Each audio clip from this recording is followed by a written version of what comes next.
ఇలా చెప్పుకుంటూ వెళ్తే ఎన్నో ఉంటాయి. ఇది చాలా మెత్తగా ఉడికిపోయి చూడండి. అవే రాజ్మా చాలా మెత్తగా ఉడికిపోయేవి. నేను చేసిన తప్పు ఏంటంటే పుల్లటి మజ్జిగలో ఉడకపెట్టాను. అప్పుడు అందుకే అదే సేమ్ విజల్స్, కానీ ఉడకలేదన్నమాట. చూడండి, నేను మీకు చెప్పాను కదా మొన్న కస్తూరాకు, మరి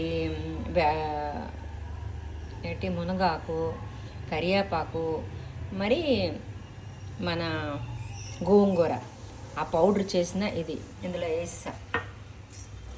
లీఫీ వెజిటేబుల్ న్యూట్రిషన్ వాల్యూస్ అన్నీ వెళ్ళిపోతాయి. ఇదొకటి పసుపు వేసాను, చాలా పుల్లగా ఉంది. కావాలన్నా ఉప్పు వేసుకోవచ్చు.